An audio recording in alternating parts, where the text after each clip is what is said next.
como um canal de bênção para nossas vidas, e confirma esta palavra, Pai querido, que eu creio com certeza virá como uma flecha em nossos corações.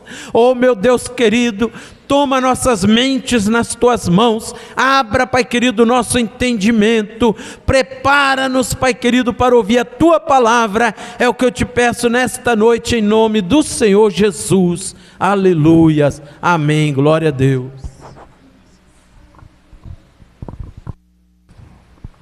Glória a Deus, amém, irmãos? A paz do Senhor a todos. Aproveitando que os irmãos estão de pé, abra sua Bíblia em Marcos. Marcos capítulo 5.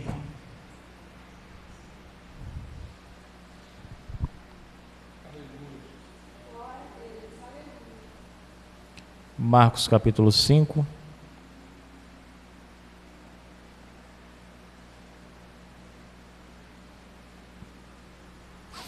Glória a Deus.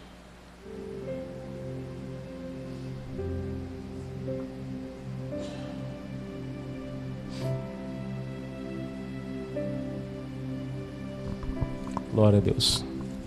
Marcos capítulo 5.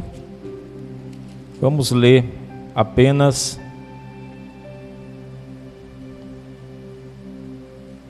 bendito o nome do Senhor.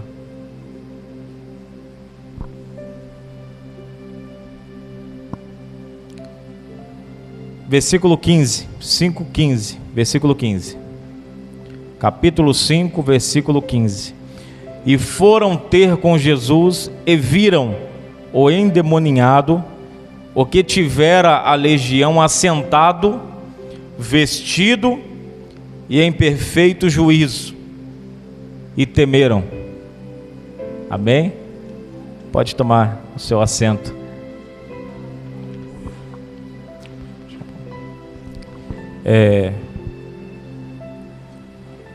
Jesus, ele vinha de uma caminhada de milagres. Ele vinha de uma caminhada de milagres, uma caminhada de pregações. Pouco tempo antes dessa cura, ele ressuscita uma menina, ele cura a mulher do fluxo de sangue. E o interessante é que ele dá uma palavra aos discípulos. E a palavra que ele dá aos discípulos é: passemos para outra margem. Essa é uma palavra de Deus para os discípulos. Os discípulos não sabiam o que Jesus estava vendo do outro lado. Mas como eles confiavam em Cristo, eles estavam dispostos a ir para onde Ele direcionasse. Então Ele falou: passemos para outra margem, não interessa a condução, nós vamos acompanhá-lo. A Bíblia diz que quando eles chegam do outro lado, na província dos Gadarenos, ou Gesareno, dependendo da tradução, a Bíblia vai dizer que vem um homem endemoniado, com uma legião de demônios, bradando e gritando: por que viestes aqui nos perturbar? E a Bíblia vai dizer que esse homem vivia nos sepulcros, e ele era amarrado com correntes, ele era acorrentado. E entenda, não eram os demônios que acorrentavam aquele homem. Quando o demônio saía, os cidadãos que conheciam aquele homem tratavam de tentar contê-lo, porque tamanha era a força do espírito que se apossava dele. E quando se apossava, a força era tamanha que ele quebrava as correntes. Mas o que eu quero chamar a sua atenção hoje é para a atitude desses demônios. Porque talvez demônios estão tentando te conduzir para o mesmo caminho que conduzia esse homem. Porque a Bíblia vai dizer que ele ficava no sepulcro. Ele não ficava no sepulcro porque ele queria. Ninguém quer ficar no cemitério, irmãos.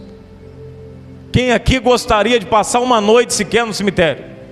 Ninguém. Ninguém gosta nem de ir, nem quando precisa velar alguém. Qual o motivo desse homem querer ficar ali? O espírito que havia dentro dele o conduzia para lá, porque os demônios sempre conduzem à morte, a lugares, a ambientes assim. E isso é apenas fisicamente. Ele estava levando ele para um lugar ruim, onde só havia morte, mas um lugar físico.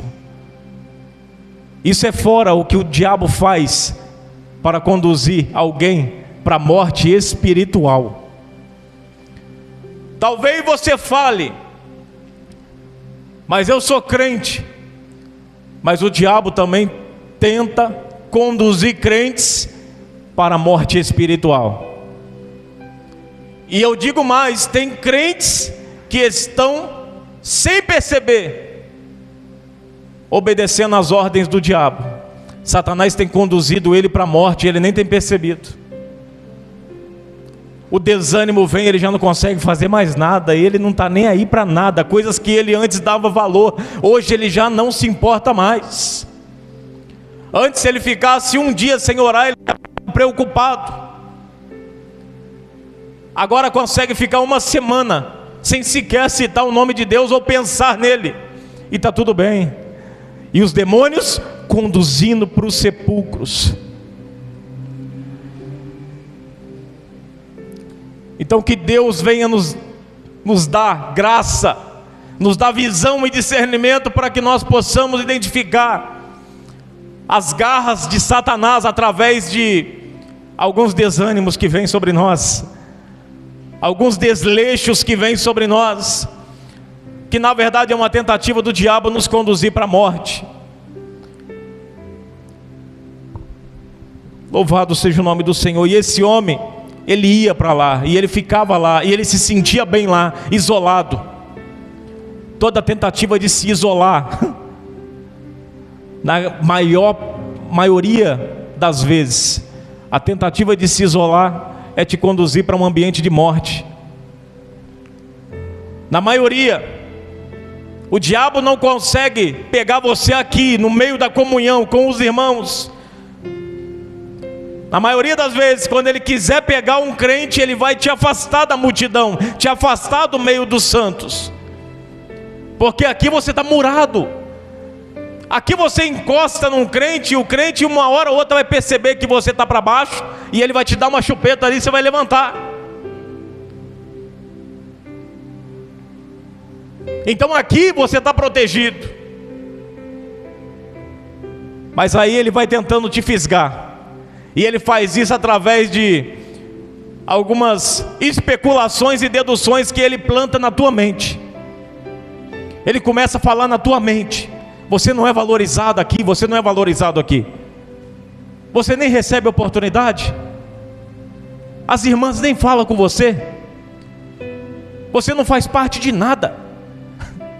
E ele começa a plantar coisas que não estão acontecendo, contendas, contos que o próprio diabo cria para poder te afastar da presença dos irmãos e consequentemente da presença de Deus. Tudo isso é uma tentativa de te matar. E eu já disse aqui, não espiritualmente, não fisicamente, mas ele quer te matar espiritualmente. Irmãos, a morte espiritual é algo que é uma ambição de Satanás. A maior ambição dele é matar pessoas espiritualmente. Ele já conseguiu matar alguns pastores, líderes, conseguiram matar crentes, conseguiram matar homens e mulheres piedosos, que oravam sem cessar, que jejuavam sem cessar, que faziam boas obras, mas hoje se encontram mortos. Eu conheço, irmãos, pastores que se afastaram e hoje estão vivendo uma vida deplorável, uma vida miserável, uma vida horrenda, dependente de droga, dependente de tudo e mais um pouco de ruim. Tudo isso começou a partir de o quê?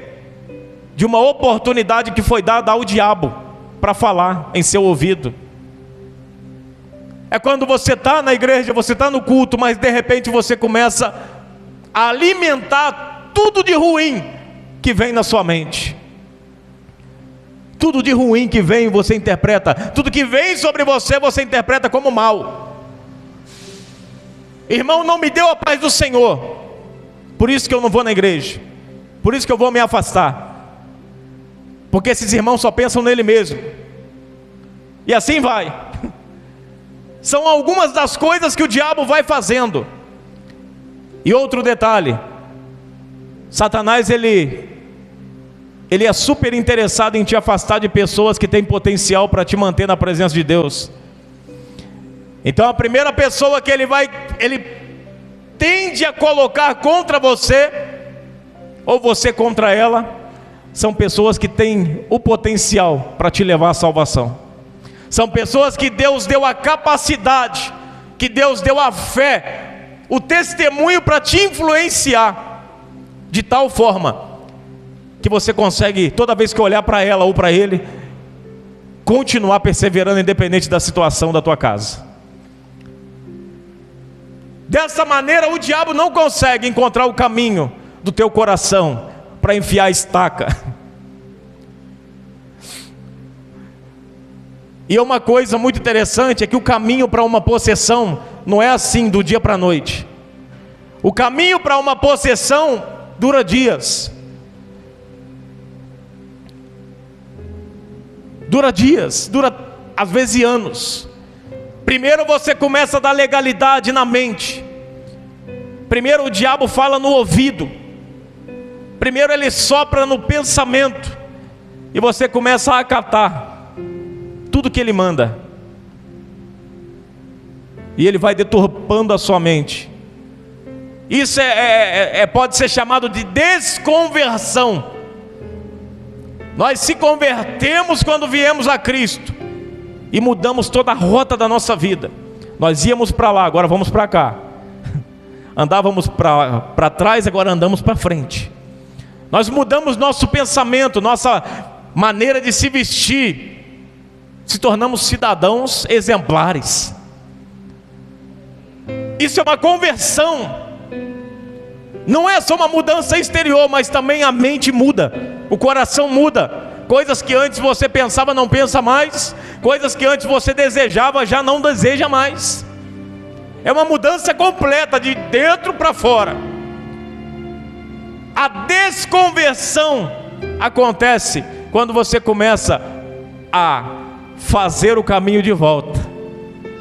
Você começa a voltar a praticar poucas coisas pequenas, aquelas últimas coisas que foi mais difícil de você abandonar. Você começa a fazer pouco a pouco, e quando vê, está na sarjeta de novo.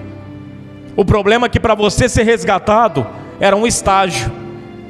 Agora a Bíblia diz que quando o diabo encontra a casa vazia, ele vem com mais sede. E a situação de um indivíduo que se converteu e se desconverteu é muito pior do que alguém que nunca se converteu. Porque o diabo já viu que ele sabe o caminho de volta para casa. Então ele vai tentar de tudo quanto é jeito aprisionar essa pessoa. E é por isso que vem 7. Desviou mais uma vez, vai mais 14. E assim vai. E vale lembrar que 7 aqui, porque às vezes a gente acha que é literal. Igual quando fala, quantas vezes devo perdoar? 70 vezes 7. Aí eu já vi gente falando que é... Quanto que dá a soma? 490, alguma coisa assim, eu já vi. E eu já pensei assim. Só que na verdade, na cultura judaica, o 7 é o número da perfeição. É o número completo. Quando fala 70 vezes 7, ele fala, é um número mais do que perfeito. Ou seja, toda vez que você precisar perdoar, Pedro, tem que perdoar, sem esgotar o estoque. Então 7 ali, ele está falando que 7 demônios, não pense que é 7 demônios. Ele só está dizendo que o estado pode ser muito pior do que você imagina. Só grave isso.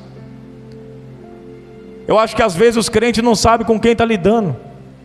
E eu não estou aqui para fazer apologia a demônios, ao diabo, não. Mas eu já passei por muitas batalhas espirituais na minha vida para poder chegar aqui. Os irmãos já imaginam qual a chamada? Pastor, se prepara, porque é desde criança. Quando não sabia, não tinha saído nem das fraldas direito e já estava passando batalhas espirituais. Então isso aí é uma coisa, mas tem crente que não entende essas coisas. O dia fica nublado do nada. Satanás acampa a sua corja sobre a sua vida, sobre o trabalho, sobre a sua casa.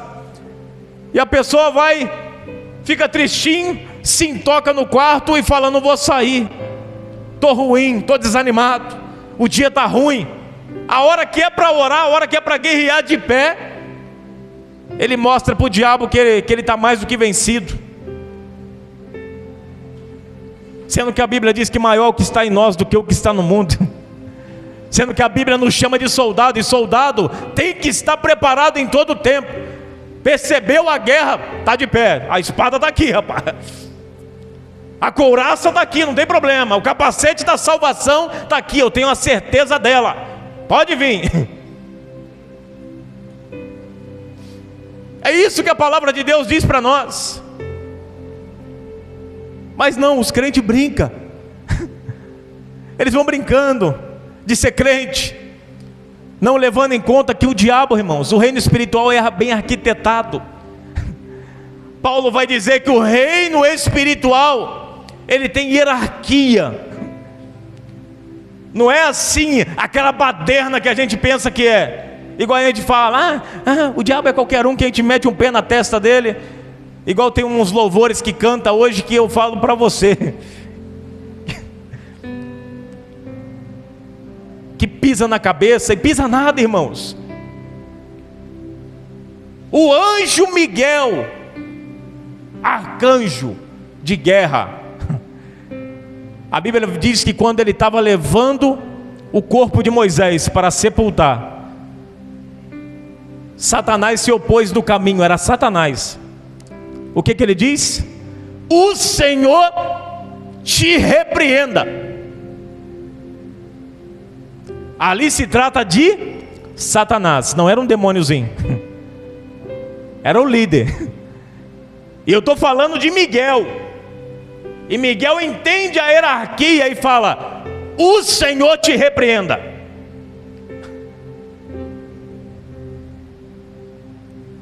Louvado seja o nome do Senhor. Então olha, então nós precisamos lidar com essa situação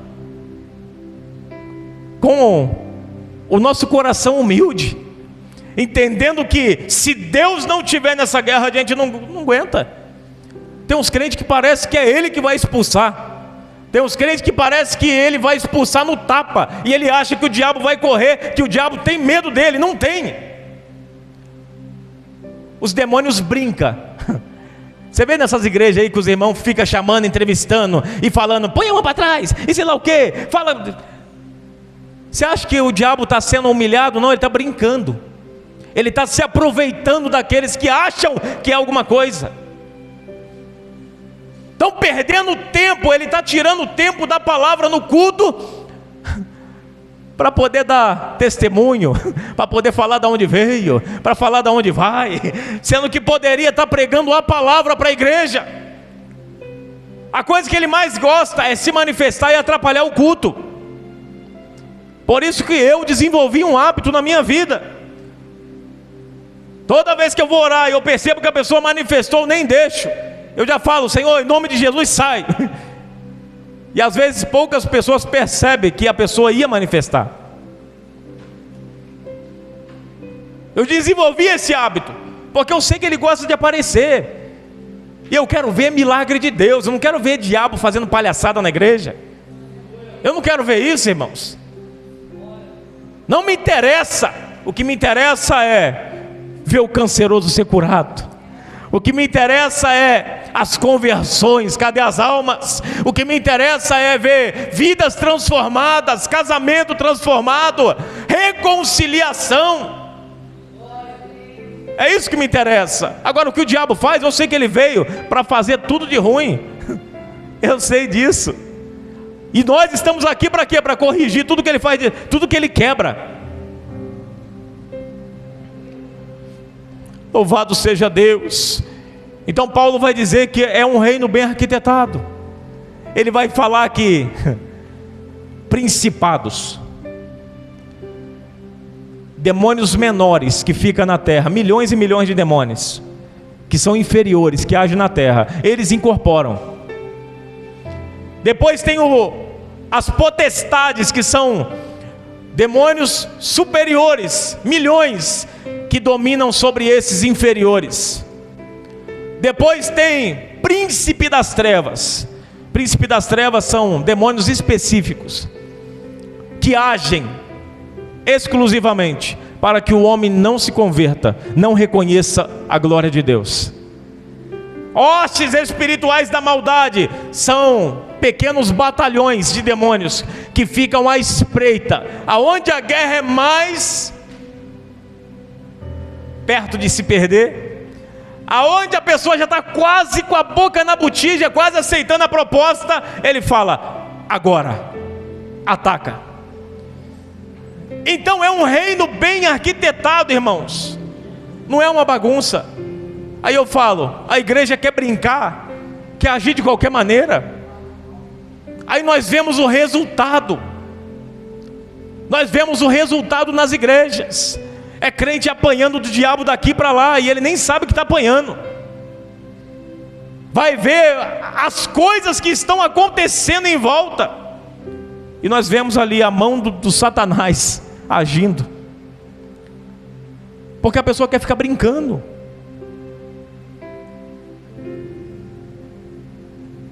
E entenda isso, eu estou falando que o reino espiritual, o reino do diabo é bem arquitetado, mas o reino de Deus é muito mais. Mas eu estou dizendo a respeito da igreja. Precisamos ter organização. Quando a gente fala na igreja, não fica levantando na hora da palavra. Quando a gente fala, tenha reverência. Quando a gente fala, na hora que estiver lendo a palavra, não entra não, espera um pouco, chegou atrasado, aguenta um pouco na porta. Quando a gente fala, cuidado com a sua saia, para não ficar para cima do joelho e ficar aparecendo coisa que não é para aparecer. Toma cuidado com os decotão no meio do culto. É porque organização. Nós viemos aqui para adorar ao Senhor, e nada pode roubar o foco. Aí vem os irmãos com a calça apertadinha, que parece que falta pedaço, aí ela vem aqui em cima, aqui, ó. Também falo, uma coisa ridícula. Tem ninguém assim não, né, irmãos? Eu não vi ninguém, viu? Mas vem com aquelas calças apertadinhas, com cabelo lambido, que parece que foi um pote inteiro de gel, daquele bom. E tá tudo bem. Pregando por hobby. Enquanto isso, o diabo faz arruaça. Porque o diabo não respeita quem não tem intimidade com Deus. Não vai respeitar, irmãos. A Bíblia vai dizer em Atos capítulo 19 que 7 homens, 7 filhos de Cefas, chega diante de um endemoniado. E esses 7 filhos de Cefas ouviu falar sobre os acontecimentos de Paulo, que onde Paulo chegava, ele falava em nome de Jesus, e os espíritos saíam. Então os filhos de Cefa vêem um endemoniado e falam: eu vou falar isso também. Só que o problema, eles não tinham relacionamento com Deus como Paulo tinha. Aí chegaram diante do endemoniado e falaram: nós te esconjuramos, nós te repreendemos em nome do Jesus que Paulo prega. Foi falar sem autonomia, sem propriedade, sem autoridade.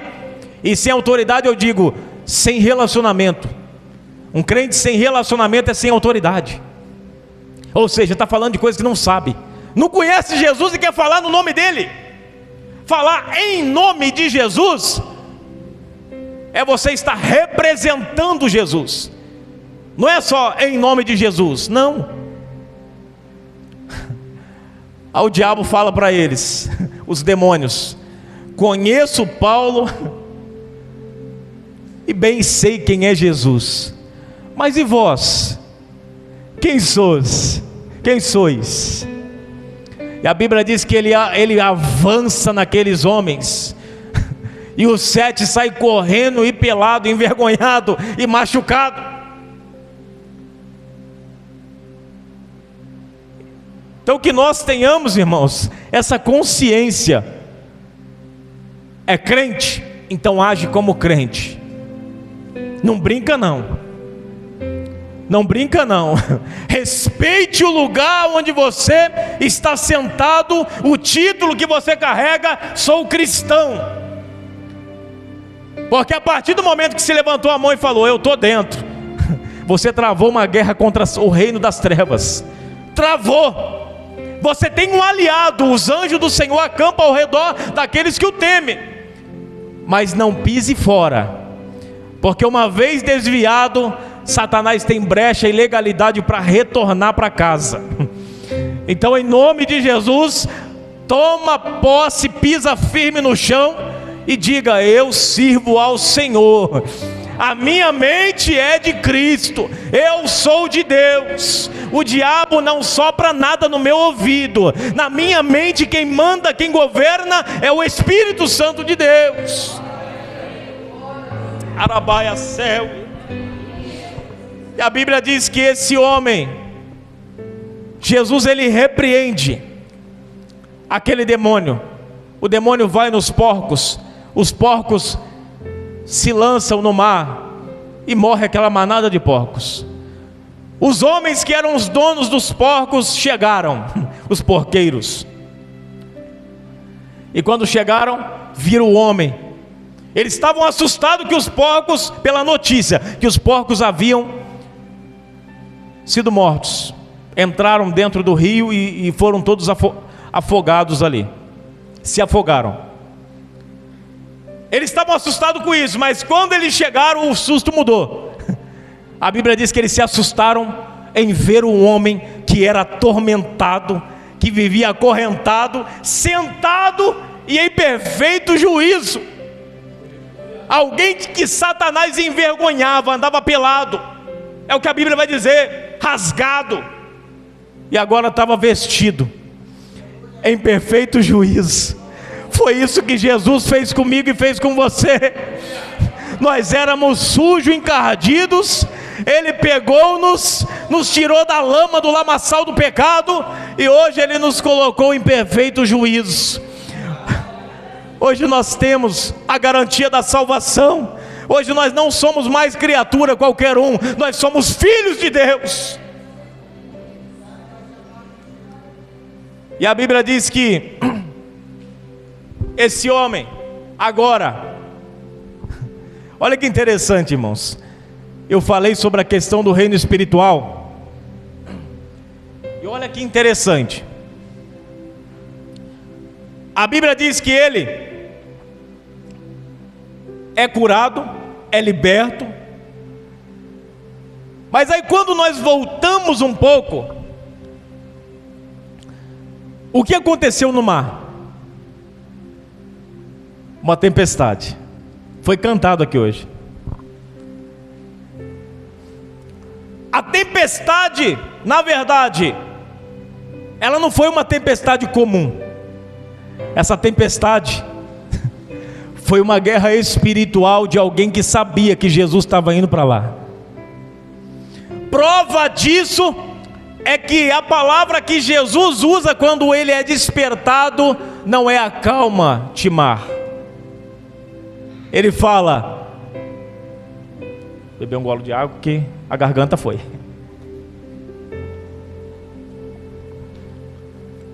Obrigado, meu amor. Minha esposa, tá, irmãos? Bom falar. Louvado seja Deus. Já estou concluindo, irmãos. Então ele não fala: acalma-te, mar. A Bíblia diz que ele se levanta e ele repreende os ventos. E eu acabei de dizer, o anjo falando: o Senhor te repreenda. Demônios nós repreendemos. Agora, quando é o mar, em outra ocasião, em Mateus, a Bíblia diz que Jesus acalmou o mar. É só um fenômeno natural.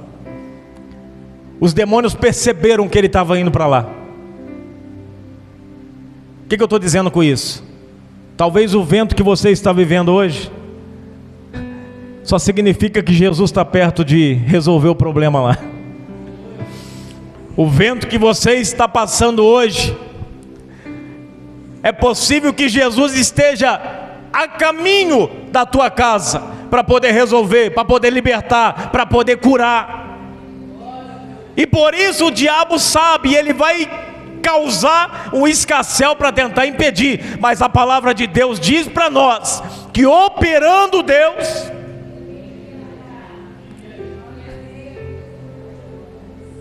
esse homem é liberto. E agora os porqueiros expulsaram. Porque, irmãos, se nós não sabemos dar valor a Jesus, ele vira as costas e vai embora mesmo. Os porqueiros ali se preocuparam com os porcos e não com a vida daquele homem que vivia ali. Aquele homem tinha família. O texto vai dar a entender que ele tinha família. Ele não foi sempre endemoniado. Ele se tornou, abriu legalidade de um ponto que o diabo entrou e começou a fazer morada.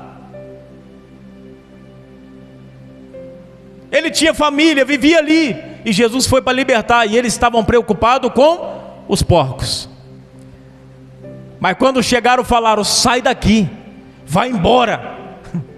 Jesus, ele vira as costas, ele pega o barco de novo para ir embora. Mas antes de pegar o barco, vem outra voz: mestre, me deixa entrar no barco contigo. O endemoniado, o ex-endemoniado: deixa eu ir junto. O Senhor libertou a minha vida. O Senhor me tirou dessa escravidão. Me leva junto. Mas aí Jesus vai falar algo que é poderoso e é chocante. Ele fala: não, vai para a tua casa, testemunha para os seus. O primeiro lugar que o seu testemunho tem que valer é na tua casa. Antes de fazer o ID, antes de querer pregar lá fora, o seu testemunho, ele tem que ser verdade lá na tua casa, para a tua família, para o teu pai, para a tua mãe, no caso do pai e da mãe, para o filho, para a filha, para os tios, para os netos, para os avós, e assim vai. É lá que Jesus quer que você seja o exemplo e apresente o seu testemunho. E olha que curiosidade, a Bíblia vai dizer que pouco tempo depois Jesus volta, e quando ele volta, havia uma multidão para o receber. Por quê? Porque aquele homem que fora endemoniado, ficou, testemunhou na sua casa, ganhou a sua família, apresentou Jesus para eles, apresentou para a cidade,